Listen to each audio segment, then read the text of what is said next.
기도하겠습니다. 하나님 아버지, 날씨가 무척 덥습니다. 날씨가 더운 가운데서도 저희 교우들을 지키시고 인도하여 주셔서 참 감사를 드립니다. 무더위가 앞으로도 많은 날 동안 기승을 부릴 터인데 우리 교우들 하나님 눈동자와 같이 지켜주시옵소서. 무엇을 하든지 주님 은혜 가운데 복된 삶을 살게 부족함이 없도록 도와주옵소서. 이 시간 부족한 종이지만 아버지 하나님의 말씀을 대언할 터인데 하나님의 음성으로 듣게 도와주옵소서. 지혜롭고 복이 있는 시간 되기를 소망하오며 예수님의 이름으로 기도하옵나이다. 아멘.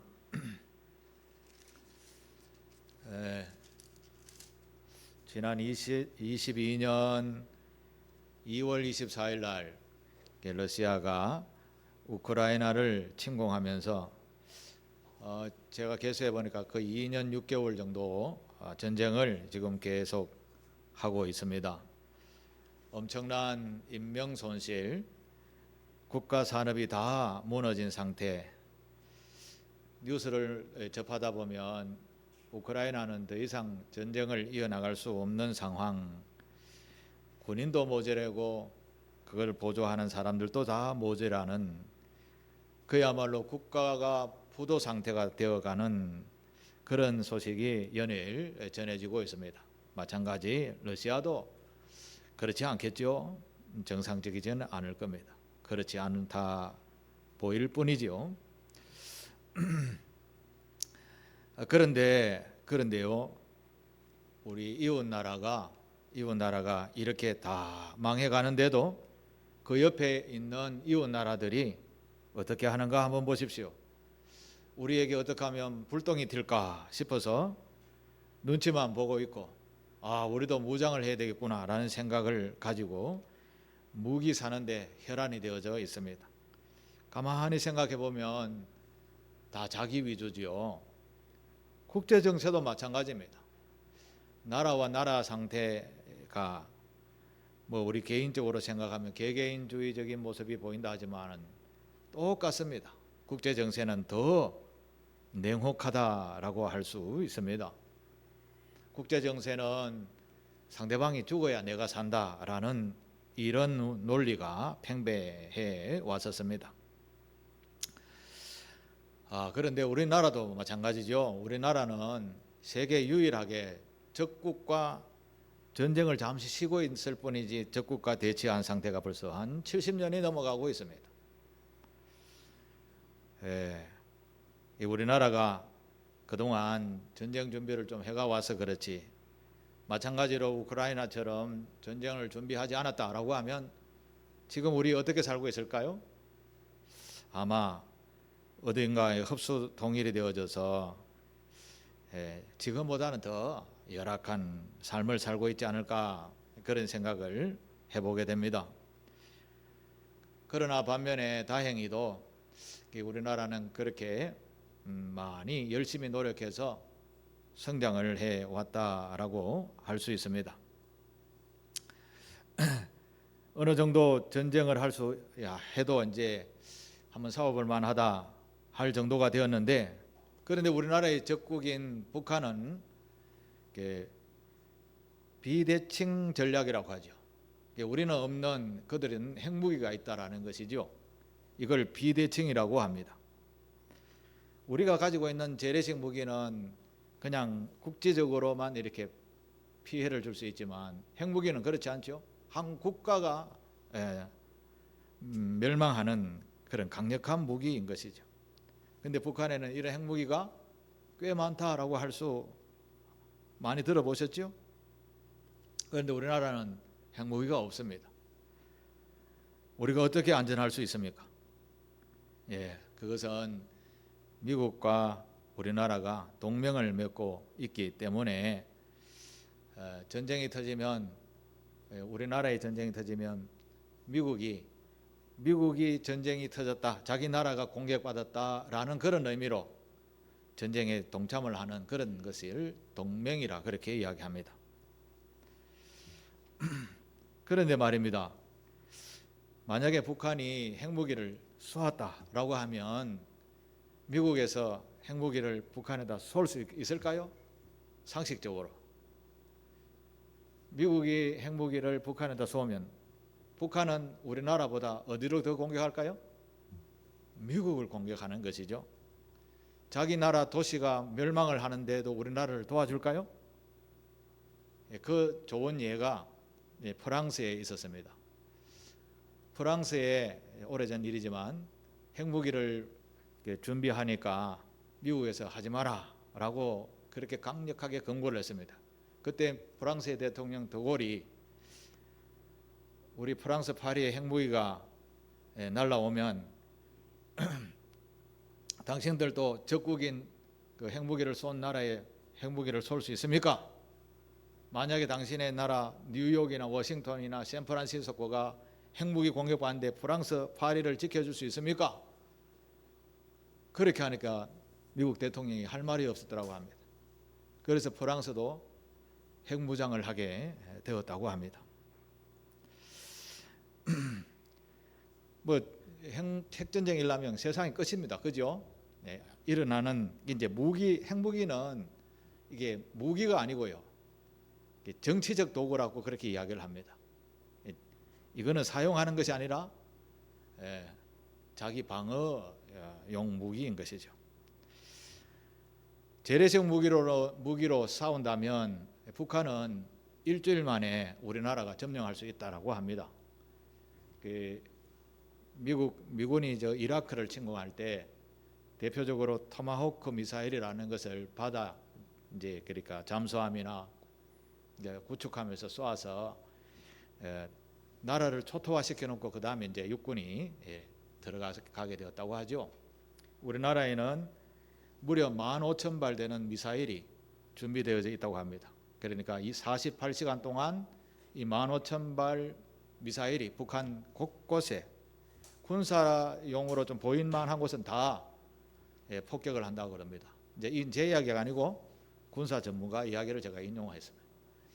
48시간 동안 15,000발의 미사일, 뭐 작은 미사일이 아닙니다. 큰 미사일을 쏘았다. 그러면 이틀 동안은 북한이 어떻게 될까요?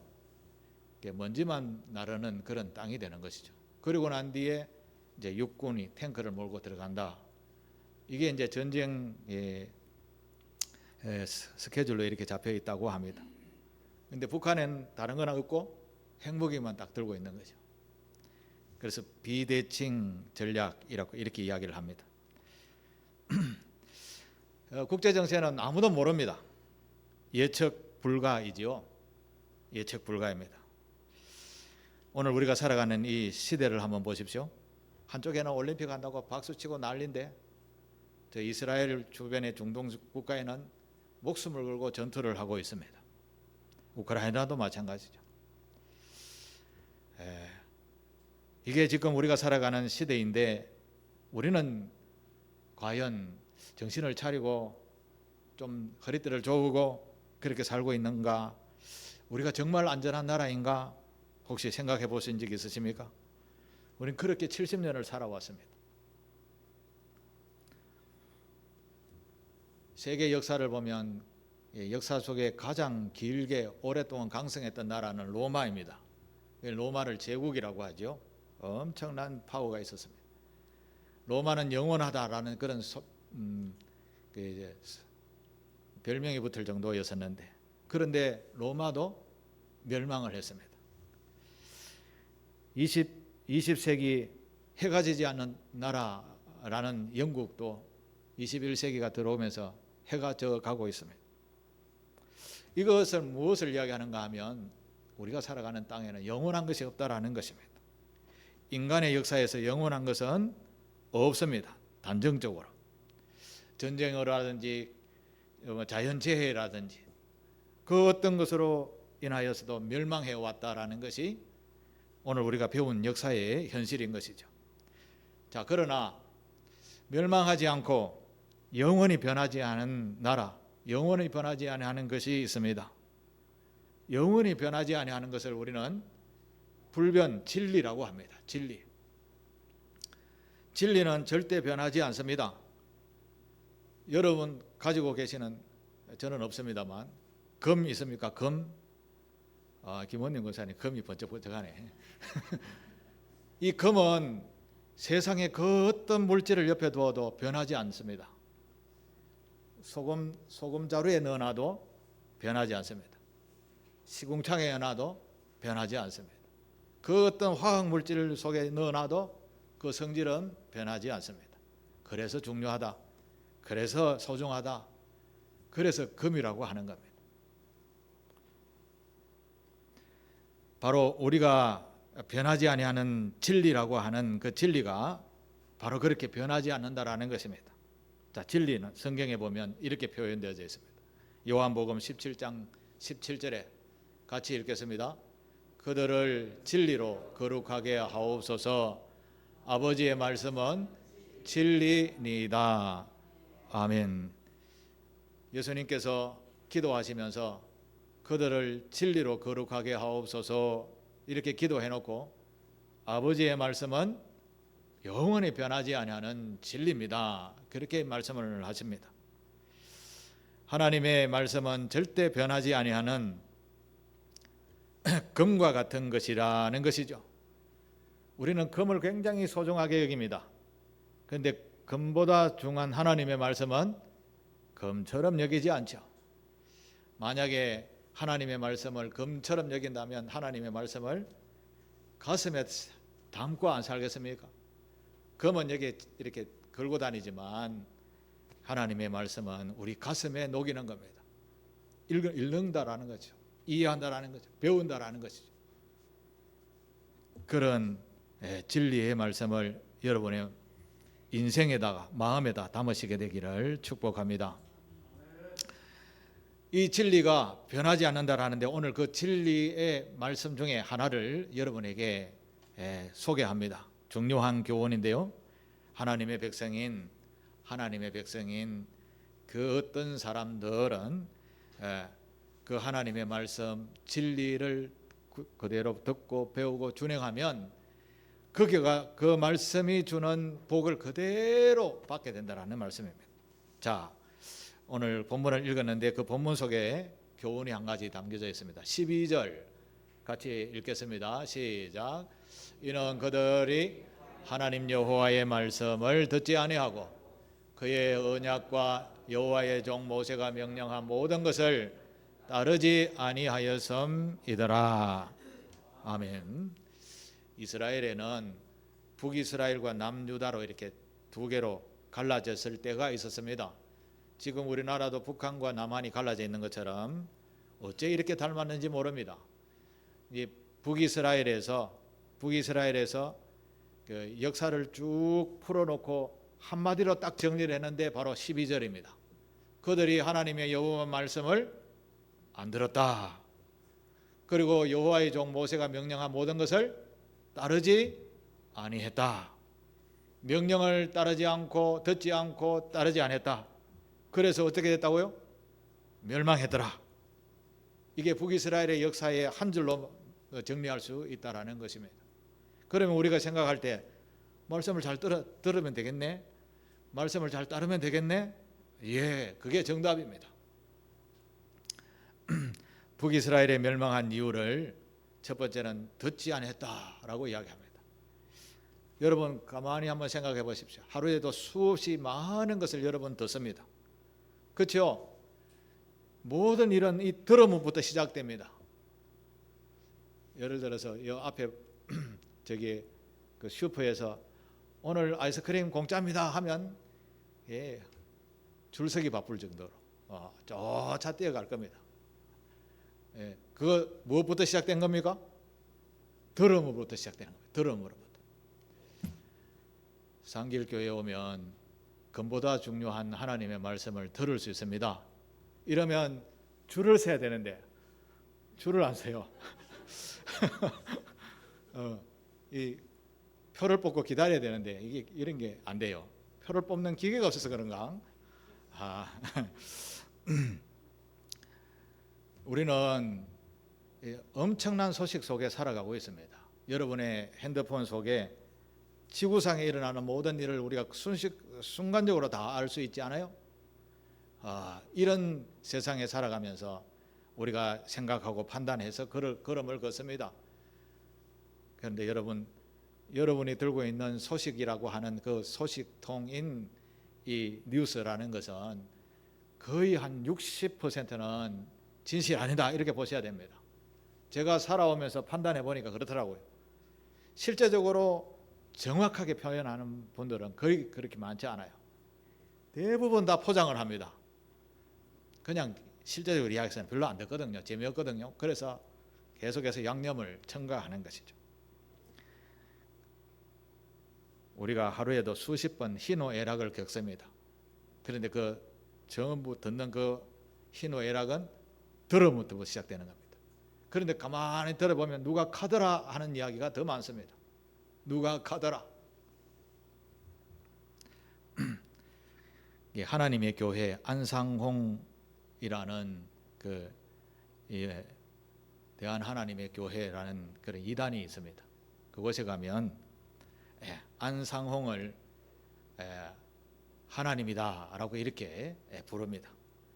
안상홍님은 우리의 하나님입니다. 이래 부르더니 안상홍님이 죽었습니다. 그랬더니 그 마누라를 어떻게 이야기하는가 하면 하나님 어머니라 이렇게 부릅니다. 이게 오늘 이 시대에 우리가 살아가는 때에 있는 이야기입니다. 기가 막힌 일이죠. 무엇 때문에 빠져나오지 못해서 그런지도 모르겠지만 이런 불쌍한 영혼들이 오늘 이 시대에도 엄청 많다라는 것이죠. 뱀의 혀같이 얼마나 감은 이슬로 사람을 속여서요 사람을 구렁텅이로 빠뜨려 가는지 모릅니다. 티몬과 위메펀강 맞습니까? 전자상거래 플랫폼 아주 큰 회사죠. 한 석 달 동안 돈 못 받은 것이 1조 5천억이라 그래요. 그러면 그게 돈 대놓고 장사하는 사람들은 다 어떡하란 말입니까? 이걸 다 빼돌려 가지고 자기의 욕심을 채우고 기업을 키우는 일에 사용했다 이런 이야기를 합니다. 그냥 돈이 좀 모자라서 경제가 안 좋아서 전부 거짓말인 것이죠. 진리를 들으시되 제대로 된 진리의 말씀만 들으시는 저와 여러분 되시기를 축복합니다. 우리 이 시대에 거짓말이 너무 많습니다. 금같이 변하지 않은 하나님의 말씀만 쭉 듣고 배우다 보면 진리를 구별할 수 있게 됩니다. 그런 축복의 은혜가 있게 되기를 바랍니다.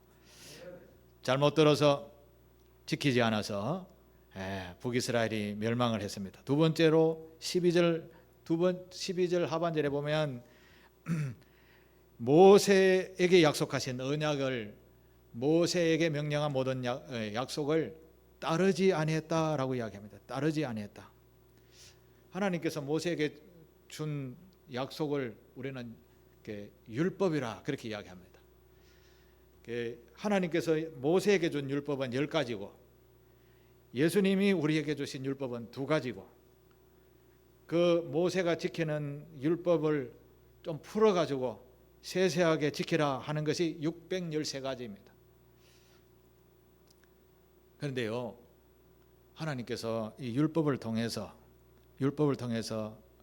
우리 이스라엘 백성이나 우리에게 주는 교훈이 있습니다. 그 율법이 주는 기능이 있다라는 것이죠. 그 기능의 첫 번째는 이 율법은 죄를 깨닫게 한다라는 겁니다. 죄를 깨닫게 한다.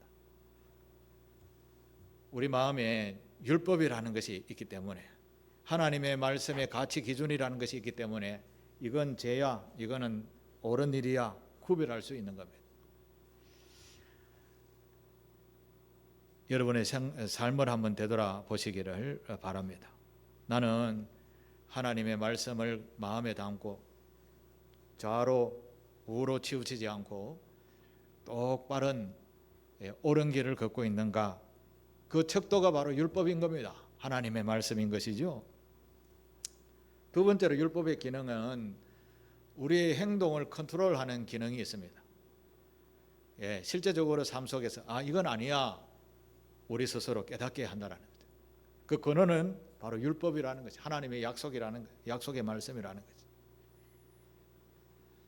우리 조선 시대는 양반 시대라, 이렇게 사대부 시대라 이렇게 이야기를 합니다. 그 시대에 주류를 이루었던 학풍이 유교죠. 유교에서 양반들이 살아가야 할 삶의 기준에 대해서 말씀하는데, 그 기준은 인의예지라는 사자성어입니다. 인의예지. 인이라는 말은 어질 인자죠. 오를 의자, 인의. 그다음 세 번째는 예절 예자. 그다음에 마지막 지자는 지혜의 지자. 인의예지. 양반은 어질해야 된다. 그리고 어려워야 된다. 그리고 예절이 있어야 된다. 그 다음에 지혜가 있는 삶을 살아야 된다. 이렇게 조선시대 사대부 집안의 사람들은 이렇게 지키도록 했습니다. 그건 이제 보통 우리가 일반적으로 하면 양반은 이 정도로 돼야 된다, 이제 그렇게 이야기하는 것이죠. 근데 양반들이 그렇게만 했습니까? 그렇지 않았었죠. 그래서 양반들이 그렇게 살지 못하면 양반이 말이야, 이제 이런 평가를 받게 되는 것이죠. 하나님의 율법을 지키는 성도가 말이야, 그거 안 지키면 말이야, 이렇게 세상 사람으로부터 평가받는 것이 오늘 이 시대의 모습이라는 것이죠. 그래서 우리는 하나님의 말씀을, 율법의 말씀을 마음에 담고 행동하는 모든 행동에 있어서 내 마음이 야, 이건 옳고 그러다라는 컨트롤 기능이 우리에게 있다라는 것, 자동으로 있게 되는 겁니다. 이 하나님의 율법이 없다면, 조선시대 양반에게 인의 예지가 없었다면 방자하게 사는 겁니다. 내 마음대로 사는 겁니다. 내 배만 부르면 돼라는 이런 의식으로 살게 된다라는 것이죠. 유교에도 특히 부모 공경이 굉장히 중요한 덕목이 하나였었죠. 예수를 믿지 않아도 우리나라의 유교적 사고에서는 부모 공경에 대한 것은 굉장히 큰 교훈으로 자리했었습니다. 그래서 이거는 사대부 집안이나 평민들이나 동일하게 똑같이 적용이 되어졌던 중요한 교훈들인 것이죠. 그런데 만약에 조선시대에 이런 유교적인 인의 예지가 없었다라고 하면 나라가 어떻게 되었을까요? 오늘 이 시대와 똑같아지는 겁니다. 그 한자의 천상천하 유아독존, 나만 괜찮으면 된다라는 의식이 팽배하게 되어진다라는 것이죠. 마음에 법이 없으면요, 백성들이 방자하게 된다라는 말씀이 있습니다. 내 마음에 일정하게 지켜야 할, 컨트롤 되어져야 할 하나님의 말씀이 없으면 내 행동은 엉망이 되는 것입니다. 한번 여러분의 스스로를 한번 살펴보시게 되기를 바랍니다. 그리고 율법의 기능 세 번째는 진리의 길을 걷게 하는 힘의 근원이 됩니다. 이거는 행함이 있게 하는, 이게 어려운 길을 걸게 하는, 우리 등 뒤에서 밀어주는 힘의 근원이라 할 수 있는 것입니다.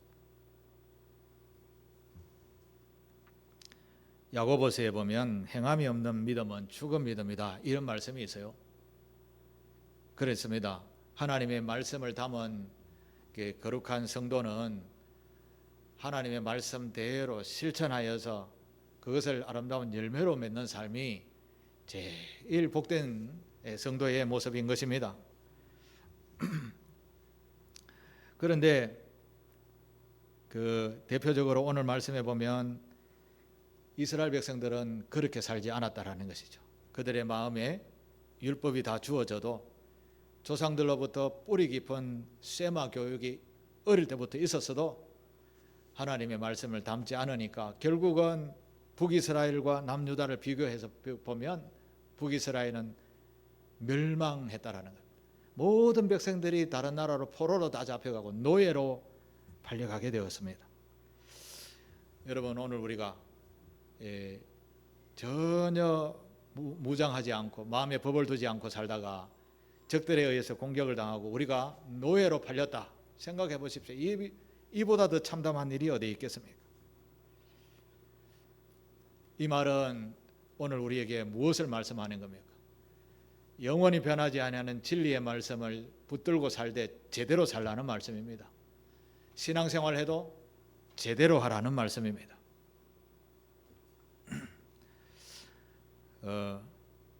하나님께서는요, 우리를 구원하시기 위하여 자기 아들을 우리의 죄값으로 치르기 위해서 내어주셨습니다. 그런데 우리는 그 아버지의 그 우리의 죄값을 치르고자 자기 아들을 내어주신 그 마음에 얼만큼 됩니까? 무언가 조금 받을 만한 게 있어야 구원의 은총을 받지 않을까요? 예배하는 자세부터 우리가 따져봐야 되죠. 조금 바쁘면 뭐 다음 주에 오지 뭐, 어디 조금 아프면 다음 주에 오지 뭐, 이렇게 예배를 드립니다. 그런데 하나님은 우리에게 아들을까지 내어주셨습니다. 우리를 구원하시기 위하여. 그런 크신 사랑과 희생을 치러주는데 우리는 하나님 앞에 온전한 예배 자리도 제대로 지키지 못한다. 이런 나라 백성이 되니까, 북이스라엘이 이렇게 되니까 하나님이 참다 못 참아서 북쪽에 있는 아수르라는 나라를 보내어 가지고 전쟁으로 폐허를 시켜 버리게 된 것입니다. 그런데 말씀입니다. 그게 남유다는 북이스라엘과 다른 나라가 아닌데 그게 뭐 국경만 갈라져 있을 뿐입니다. 같은 유대인들인데 남유다는 달랐습니다. 이 북이스라엘이 멸망할 때 왕은 남유다에는 히스기야라는 왕이었습니다. 북이스라엘이 쳐들어와서 다 부셔지고 포로로 잡혀가는 걸 보고 남유다는 뭘 하고 있었겠습니까? 먼발치서 잘한다 이러고 있었겠습니까? 아니면 기가 죽어갖고 떨어지라 쳐다보고 있었겠습니까? 아마 정말 밥이 안 넘어갈 정도로 긴장관계 속에 있었을 것이라 생각합니다. 그때 남유다의 히스기야 왕은 뭘 했는가? 하나님의 성전에 가서 기도하고 엎드려서 하나님, 나라가 이런 위기에 처해 있습니다. 기도했습니다. 북이스라엘 백성들은 적들이 쳐들어와도 한번 싸울 만큼 싸워보자. 끝까지 자기의 소견에 오른 대로 싸우다가 다 멸망했습니다. 자기의 자손들이 엄청난 고난을, 뭐 한두 해도 아니고 무려 2000년 동안 나라 없이 유리방황하는 그런 민족이 되어버린 것이죠. 그런데 남유다는 그로부터 몇 년 뒤에, 약 7년 뒤에 또 아수르가 남유다를 쳐들어왔습니다. 그때는 성경에는 보면 군대 숫자까지 이야기합니다. 18만 5천 명의 군대를 이끌고 예루살렘을 점령하러 왔다라고 이야기합니다. 그야말로 18만 5천 명이 조그마한 성 둘러싸고 사도 남을 정도로 사고 있었는데, 뭐 그냥 실제적으로 보면 점령당하는 뭐 하루 이틀 시간 문제죠. 그때 히스기야 왕은 나가서 싸우자 이게 아니라 전능하신 하나님 앞에 엎드린 것이죠. 우리는 이것을 중요한 교훈으로 여기셔야 됩니다. 그냥 남의 일이라 생각하지 마시고 내 일이다 라고 생각하십시오. 나에게 개인적인 이런 위기도 다가올 때도 있습니다. 물론 국가적인 위기도 이렇게 다가올 때도 있습니다. 우리 교회적인 위기도 그렇게 다가올 수 있습니다. 그때 우리가 해야 할 일은 가서 싸우자 이게 아니라 하나님 앞에 이거 어쩌지요 라고 물어야 된다는 것이죠. 도와달라고 기도해야 된다는 것이죠. 성경을 계속 읽어보면 이 히스기야 왕이 하나님 앞에 엎드려 기도했더니 하나님께서 손을 좀 봐주십니다. 하나님의 천사를 보내셔죠. 그날 밤에 18만 5천 명이라는 아수르 군대를 싹 다 죽여버립니다. 싹 다 죽여버려요. 히스기야 왕은 뭐 했게요? 그날 밤에 그 백성들은 뭐 했게요? 성 안에서 뭐 했게요? 하나님 앞에 기도했습니다. 하나님 이거 어쩌지요? 도와주십시오. 하나님이 도와주시지 않으면 안 됩니다.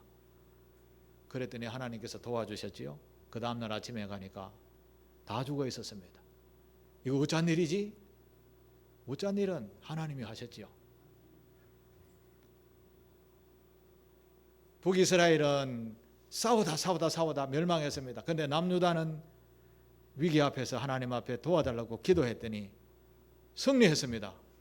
이거 기적 아닙니까? 기적이죠.